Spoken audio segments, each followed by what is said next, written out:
Oke, bismillahirrahmanirrahim. Alhamdulillahilladzi arsala rasulahu bil huda wa dinil haq liyuzhirahu 'ala dinihi wa kafa billahi shahida. Asyhadu an la ilaha illallah wa asyhadu anna Muhammadar rasulullah nabi ba'du. Rabbi shrah li sadri wa yassir li amri wa hlul 'uqdatam min lisani yafqahu qawli.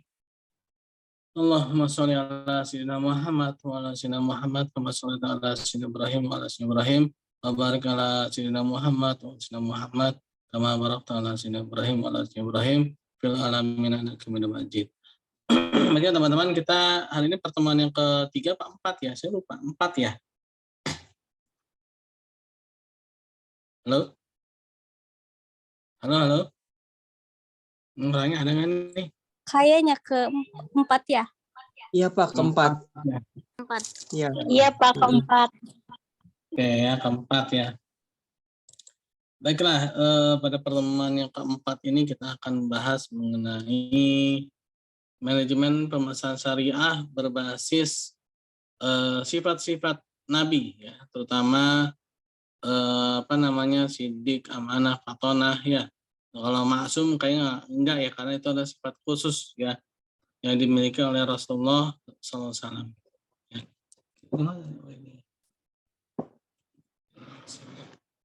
Nah, ya.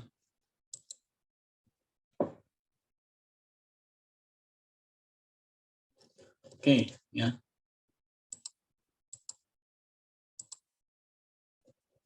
Nah. Manajemen pemasaran ya syariah dalam perspektif sifat-sifat Nabi ya. Nah, dalam ilmu pemasaran ya, yang namanya memasarkan itu pastinya ya harus menyampaikan ya. Harus menyampaikan. Seseorang menjual ya, menyampaikan. Aduh, sama sih nulisnya. Menyampaikan ya.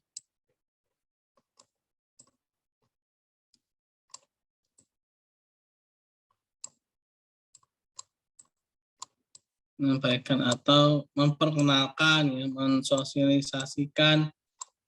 Nah, itu merupakan sifat tablik ya. Menyampaikan, mengajak ya. Tidak mungkin ada seorang pemasar atau seorang marketer ya yang mana menjual barangnya tidak menyampaikan atau dia tidak mensosialisasikan ya barang atau produk ya yang dia jual atau yang dia produksi gitu ya. Pastinya ini satu hal yang mutlak ya, satu hal yang pasti ya, harus ada. Masa iya mau jualan tapi diem-dieman gitu kan, masa iya mau jualan tapi pakai aliran kebatinan gitu ya. Diam-diam tetap barangnya laku kejual kan enggak. Rasulullah SAW sendiri ya ketika menjadi pedagang ya di waktu beliau masih muda ya, beliau aktif ya, menyampaikan dan bahkan beliau juga menyampaikan kekurangan-kekurangan barang yang ada ya, yang ada pada barang yang dijual gitu ya, kekurangan-kekurangannya. Nah, bahkan beliau selalu menjelaskan ya, selalu menjelaskan secara detail barang-barang yang beliau jual itu ya. Nah, ini kan artinya ada sifat tablik ya dalam menjual ya. Suatu hal yang mutlak ya. Nah, menyampaikan itu sifat tablik ya.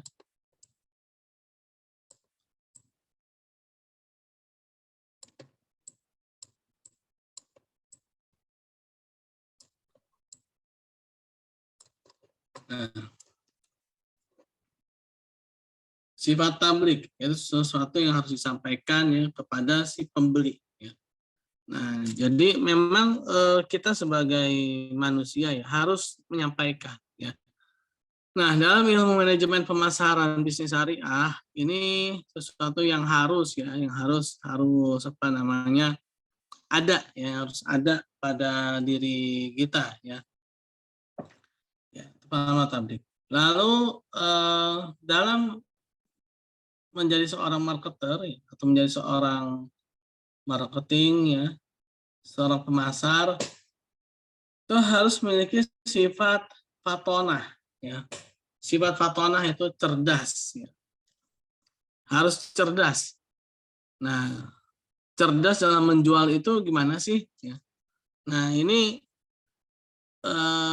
kita sering sekali ya ketika berjualan itu ya pertama ya, jangankan sampai ke cerdasnya ini ya. Baru sampai ke tabliknya aja ya, baru sampai ke menyampaikannya saja. Itu sudah mati kutu kita kadang-kadang ya. Udah apa namanya? Sudah diem aja gitu kan, misalnya udah malu gitu ya. Nah, ini harusnya jangan seperti itu gitu ya. Kita harus berani ya. Berani dalam artian bukan berarti tidak sopan, bukan, tapi berani dalam di sini adalah kita bisa mengekspresikan ya, bisa menyampaikan barang, produk atau jasa yang kita punya kepada orang lain gitu kan. Kalau seandainya mereka menolak, ya udah nggak apa-apa gitu ya. Jangan memaksa ya, jangan memaksa. Nah, lalu disinilah kita butuh modal yang namanya fatonah ini, yaitu kecerdasan ya, kecerdasan. Nah, kecerdasan dalam menyampaikan ya, sehingga seorang yang kita jadikan konsumen atau targetnya itu dia menjadi tertarik, minimal tertarik deh, atau minimal dia merasa oh iya saya butuh juga ya, mungkin nanti lah gitu ya. Nah, biasanya nih yang kayak gini-gini ya, ilmu-ilmu yang kayak gini ini biasanya ada dalam ilmu marketing asuransi nih ya. Dulu saya pernah ikut ya, apa namanya, salah satu program dari apa, menjadi agen ya, agen marketing asuransi ya. Itu beneran ya. Jadi kita itu benar-benar dikasih bekal ya, benar-benar dikasih ilmunya untuk jualan apa asuransi itu terutama yang syariah ya, yang syariah. Itu gimana sih gitu ya. Yang pertama ya, ketika kita berjualan ya, itu jangan kita memotong atau kita kontradiktif dengan konsumen. Walaupun konsumennya itu menyatakan saya nggak butuh, gitu ya, saya tidak perlu, gitu kan. Saya apa ya kalau dibilang apa sih ini gitu kan. Jangan disangkal, jangan ditolak ya, atau jangan di istilahnya itu kita lawan gitu, jangan tuh malah jadi tambah parah gitu. Maksudnya tuh malah nanti ke depannya tuh malah jadi lebih buruk lagi gitu ya. Nah, justru itu ada teknik-tekniknya ya. Justru namanya tuh tekniknya itu adalah teknik menyamakan sepatu ya. Tahu sepatu teman-teman ya, sepatu ya. Shoe ya, bahasa Inggrisnya shoe. Sepatu ya. Nah, sepatu ya itu kanan dan kiri ya. Itu pasti kalau jalan beriringan, nggak mungkin sepatu yang kanan lari ke mana, kiri lari ke mana, ya kan? Nggak mungkin ya, karena saling melengkapi. Nah, begitu pula dalam perjualan ya, dalam apa fatonah ini ya, ini tidak boleh menyangkal si konsumen. Caranya gimana? Kita iyakan, gitu kan. Nah, tapi gini, misalkan Pak nih ada asuransi ini gitu ya. Asuransi apa sih? Saya mah nggak butuh.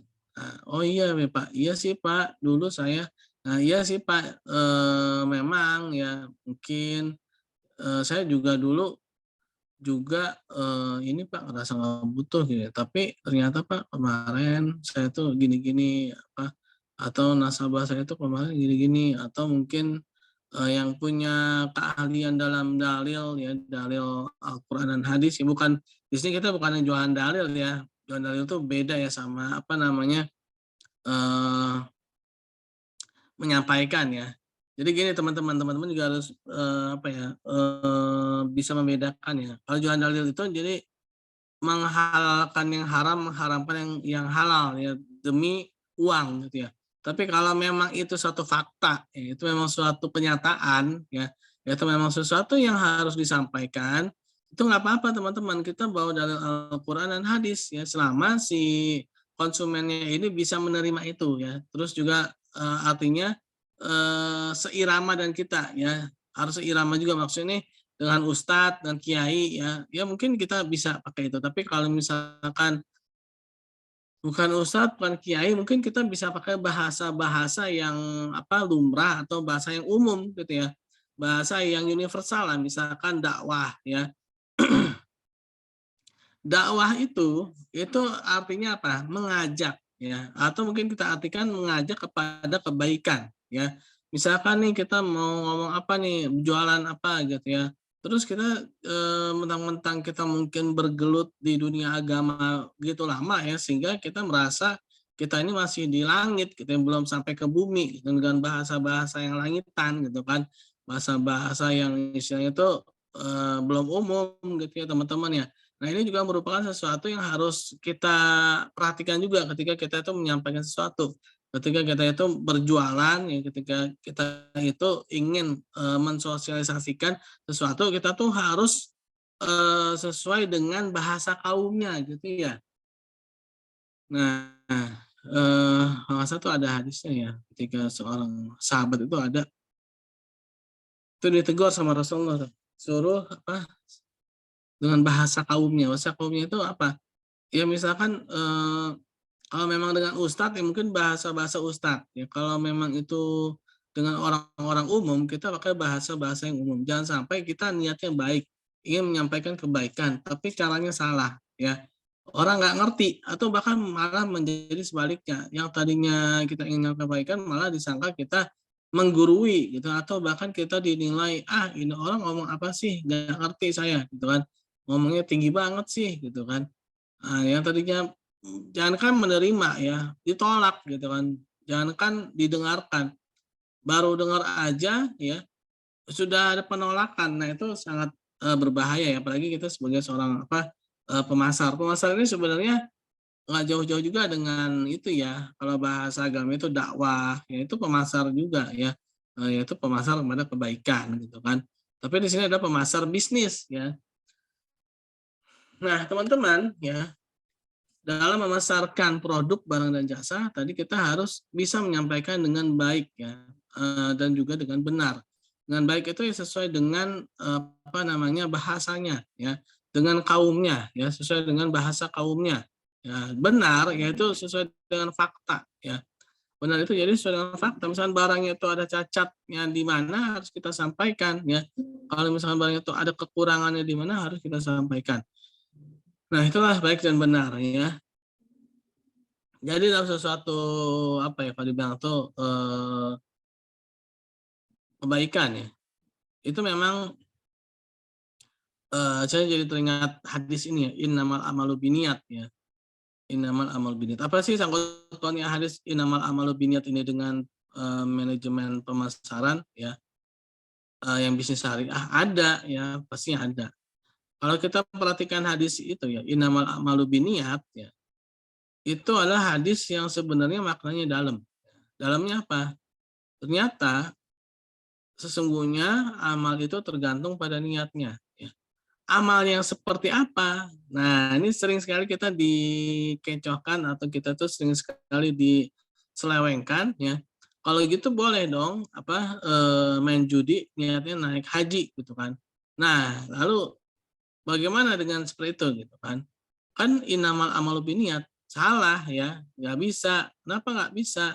Ya karena maksud amal di situ ya ada alif lam taukid, yaitu alif lam yang menyatakan amal-amal tertentu atau amal-amal khusus. Yang dimaksud amal khusus atau amal tertentu itu adalah amal-amal soleh ya, bukan amal-amal salah ya. Sehingga ya amal soleh ketika niatnya salah maka menjadi salah ya. Oleh karena itu ya amal soleh niatnya juga harus soleh ya, sehingga menjadi soleh, menjadi pahala ya, bukan menjadi dosa ya. Nah hadisnya itu sebenarnya jelas, innamal amalu binniyat itu hadisnya jelas ya. Disambungkan dengan apa sih innamal amalu binniyat itu kan disambungkan dengan hijrah ya, hijrah Rasulullah SAW dengan para sahabat. Ternyata ada salah seorang sahabat yang hijrahnya itu untuk menikah dengan seorang wanita yang bernama Ummu Qais ya. Nah, sehingga karena hijrah itu kan amal soleh ya, amal soleh yang sangat baik gitu kan. Bahkan itu pun perintah Rasulullah ya secara langsung ya kan, hijrah dari Mekah ke Madinah. Kalau sekarang nggak ada hijrah secara tempat ya, tentu hijrah secara hati. Nah, hijrah itu amal soleh ya. Hijrah itu amal soleh. Lalu niatnya buat dapetin perempuan, niatnya salah ya. Untuk dapat Ummul Qais ya. Nah, niatnya salah ya. Maka menjadi salah. Jadi harusnya pahala yang mungkin hanya sekedar mendapatkan itunya saja gitu ya. Apa namanya? Hanya mendapatkan niatnya saja. Bahkan kalau misalkan dia berbuatnya dosa ya. Nah, berbuatnya dosa, niatnya baik ya. Ya tetap aja dosa gitu ya. Nah, begitu pula dalam memasarkan ya. Begitu pula dalam mengajak ya, mengajak seorang untuk membeli barang kita ya. Kalau cara kita sudah baik ya, maka faktanya juga harus disampaikan. Misalkan nih, kita baik ini, ayo jualan apa gitu ya. Terus pokoknya dibaik-baikin lah ya. Ternyata barang yang kita jual itu banyak cacatnya ya. Nah, berarti dia baik tapi dia tidak benar ya. Nah, jadi seperti itu ya teman-teman ya, hampir sama ya. Jadi kalau tadi tuh ya hadis itu inamal amal biniat itu, jadi dia dua-duanya amalnya benar, niatnya benar. Orang jualan juga harus kayak gitu ya. Mengajaknya benar, barangnya juga harus benar gitu ya. Mengajaknya itu dengan cara yang baik ya. Nah, ininya juga harus dengan barang-barang yang sesuai dengan fakta ya. Nah, itulah ya fatonah ya, cerdas. Ya cerdas itu maksudnya dia bisa mengajak orang ya, dia bisa menyampaikan sesuatu itu orang lain bisa menerimanya gitu ya. Orang lain bisa menerimanya dengan baik gitu kan. Nah, itulah cerdas ya, kecerdasan. Nah, ketika kita jualan tuh harus memiliki sifat patonah ya. Tadi ya tablik menyampaikan itu mutlak kalau tablik ya. Ya harus ngomong lah ya. Kayak sekarang nih saya nih ngajar teman-teman, kalau misalkan saya diem-dieman, lalu saya nanya, ngerti nggak teman-teman? Pasti enggak dong, ya kan? Bukan mau mengerti, orang diem, ya kan? Nah teman-teman juga misalkan ada yang nggak ngerti ya, tanya ke saya ya, kenapa kok nggak ngerti? Jangan diem-dieman juga ya. Ini kenapa sih diem-dieman, berantem apa gimana gitu kan? Nggak tahu juga ya. Nah, jadi seperti itu ya teman-teman ya. Pertama tablik itu mutlak harus ada ya. Harus bisa menyampaikan, harus bisa menginformasikan ya. Harus bisa mensosialisasikan. Nah, ini namanya tablik ya. Jadi tablik.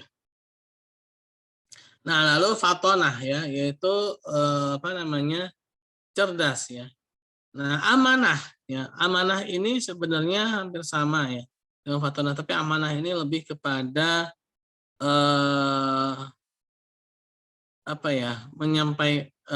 amanah itu dia bisa menjaga ya.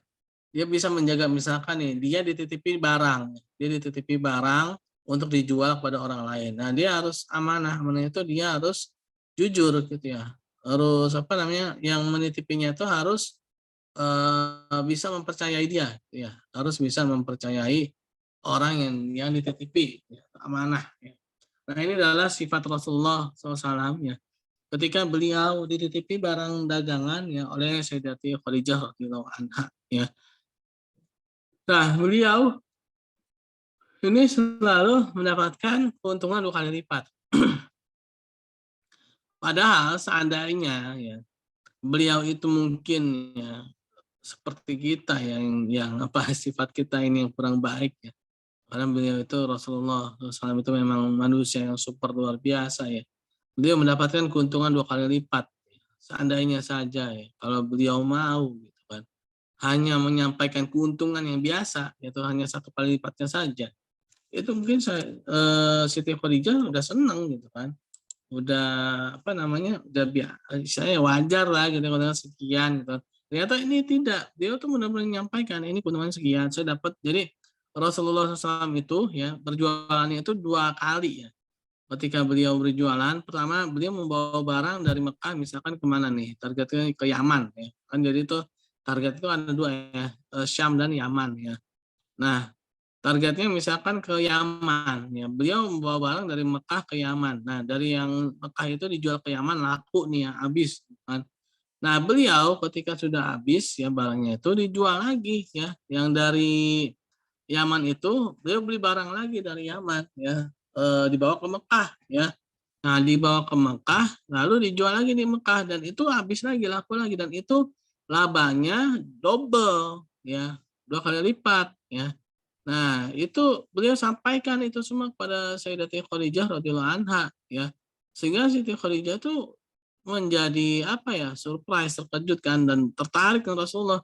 Ini orang udah apa namanya, jujur banget ya istilahnya gimana gitu ya di saat seperti orang-orang di tengah-tengah apa ya, seperti mutiara di tengah-tengah ini ya, apa namanya, mungkin ya, saat itu kan istilahnya itu, dunia dalam keadaan yang kacau ya, tapi kok ada mutiara gitu loh ya, masih ada mutiara ini, apa namanya, mungkin dunia ketika itu seperti comberan ya, kotor gitu kan, kotor, banyak sekali kemaksiatan, tapi kok masih ada mutiara gitu ya, ada mutiara di apa namanya, di tengah-tengah kotoran itu ya masih ada yang bagus gitu ya.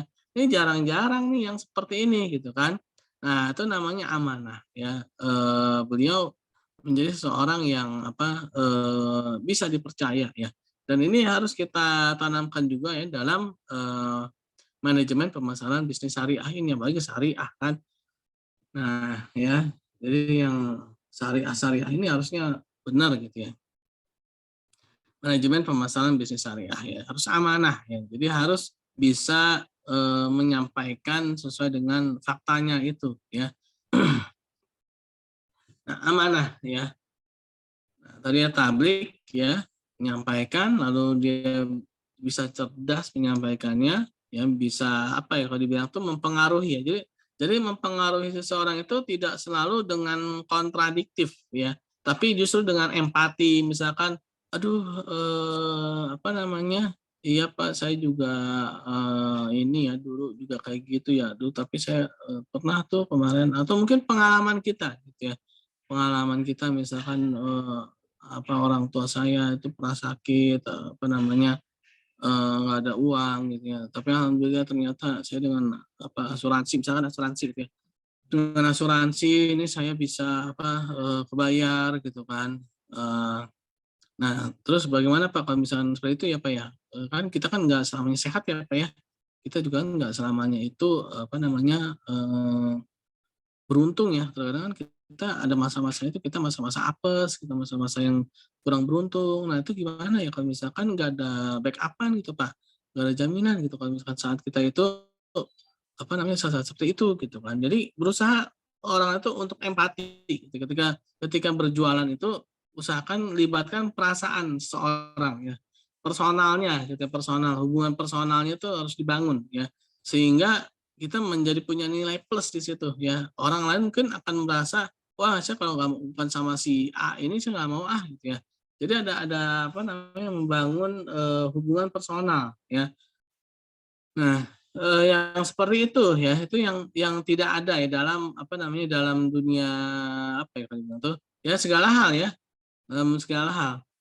Dalam dunia pengajaran juga seperti itu kan, terkadang, kita tuh kalau mengajar hanya menyampaikan informasi ya, mungkin bisa cukup dengan mencari di Google ya, atau mungkin dengan di YouTube ya, apalagi di YouTube sekarang kan udah ada apa namanya, suara, ada gambar lagi kan. Nah, saya sendiri juga sering belajar juga lewat YouTube ya, ketika ada suatu hal yang lupa nih, apa yang mana nih, oh coba cari di YouTube, Pak, oh ya ini gitu ya. Nah, mungkin bisa ya teman-teman bisa aja seperti itu kan, tapi harus ada sesuatu yang plus gitu ya ketika, bertemu apa namanya, belajar dengan orang langsung gitu ya.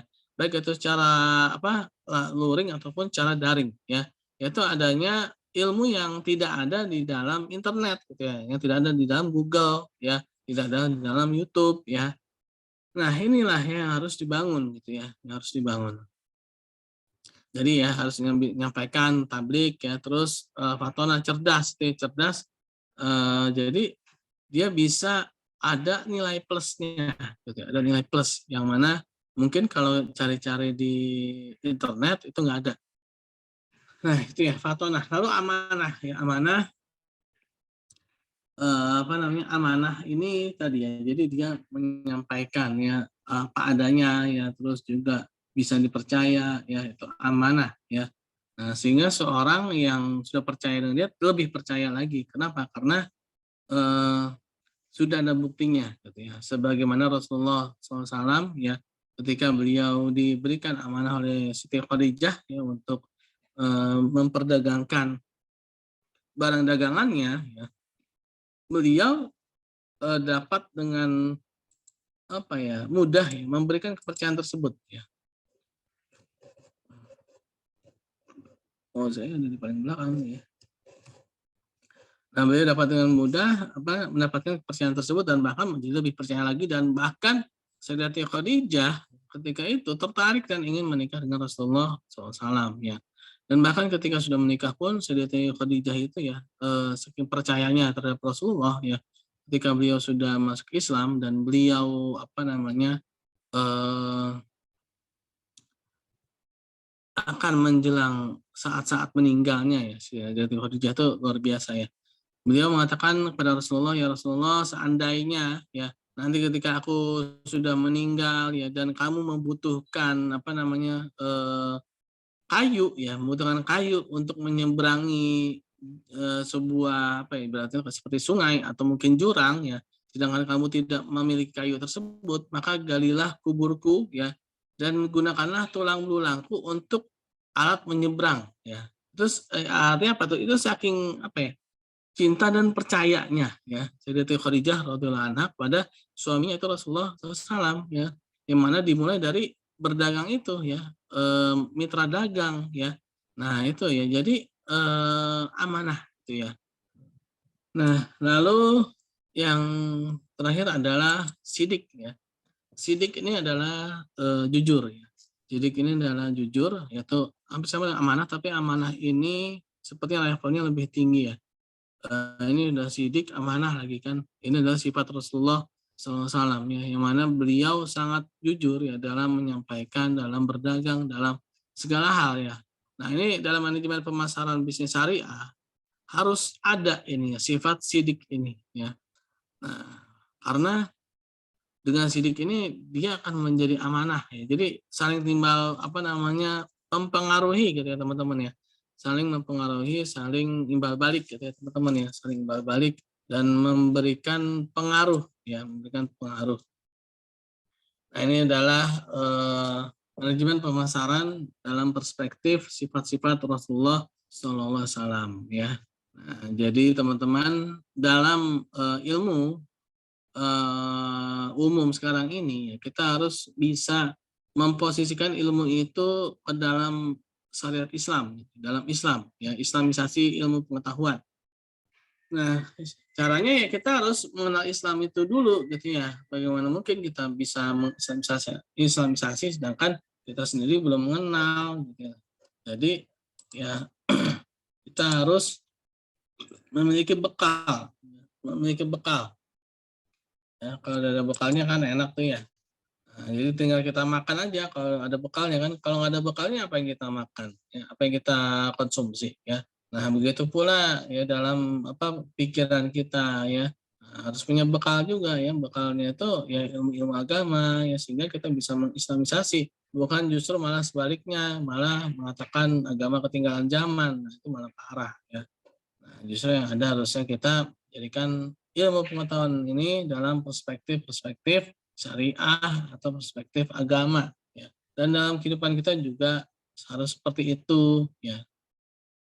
Ya, jadi kemana-mana ya nggak apa-apa ya, itu jadi penyemangat teman-teman juga ya dalam menggali ilmu yang mana sebenarnya ilmu umum tapi kita masukkan dalam perspektif syariah. Ini penting teman-teman ya, manajemen pemasaran syariah, apalagi pemasaran ya. Terkadang pemasaran itu suka identik juga dengan kebohongan kan. Nah, ini jangan sampai seperti itu ya. Demi memasarkan ya, akhirnya apa? Dikorbankanlah kejujuran ya, dikorbankanlah yang namanya fakta ya, sehingga konsumen yang membeli merasa menyesal, merasa dirugikan ya. Nah, oleh karena itulah kita perlu adanya syariah ya dalam ilmu-ilmu tersebut ya, sehingga tidak lagi kita terlalu money oriented ya, karena money oriented itu sama saja dengan materialism ya. Materialism itu dia menjadikan materi ya sebagai tujuan hidupnya ya.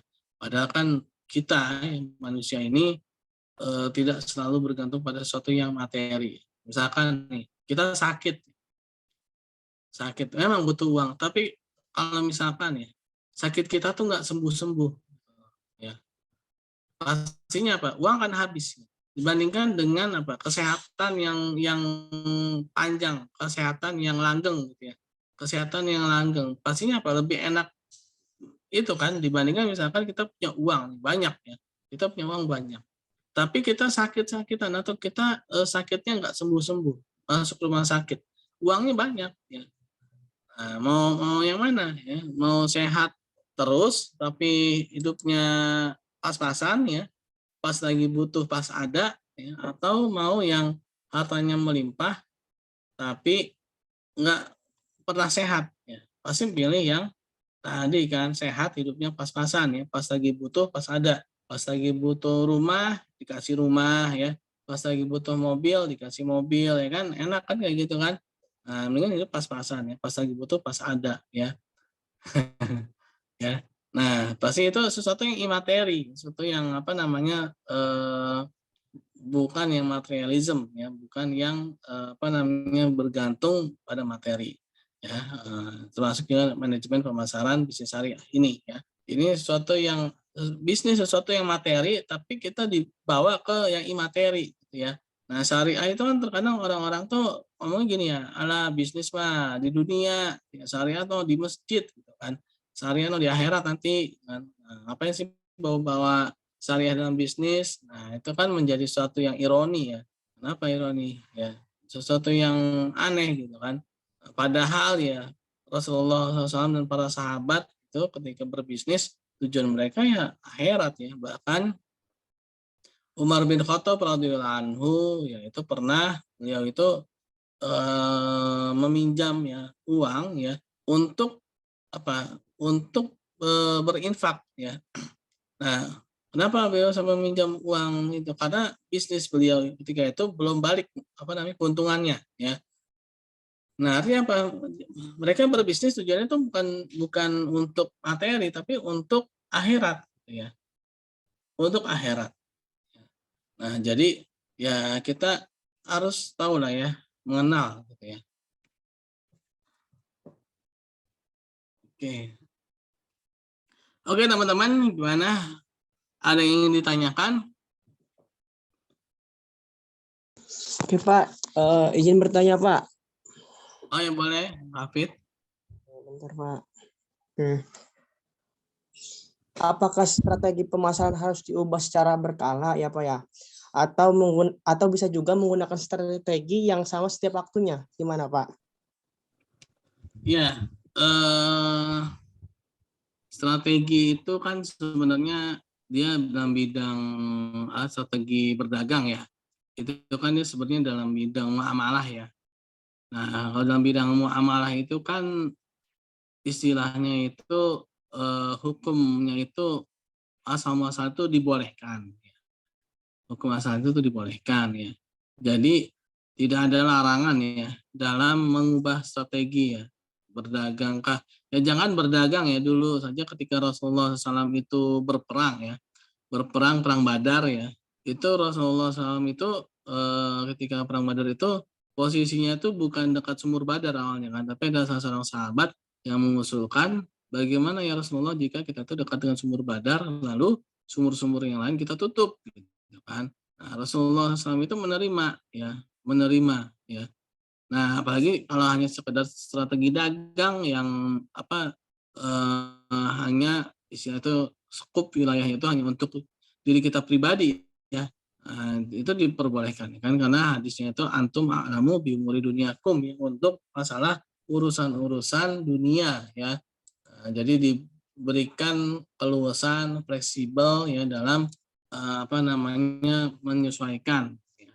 Jadi gitu Muhammad Hafid. Oke, berarti boleh ya Pak kalau diubah-ubah strateginya gitu Pak? Iya, boleh. Tapi selama Baik, Pak. tidak melanggar syariat ya. Ya, sama-sama Pak. Terima kasih. Ya, sama-sama. Ada lagi yang lain? Oke, karena sudah azan, kita tutup saja ya. Dengan baca hamdalah, alhamdulillahirrahmanirrahim, dan doa subhanakallahumma bihamdi, subhanakallahumma bihamdika, assalamualaikum warahmatullahi wabarakatuh. Waalaikumsalam warahmatullahi wabarakatuh.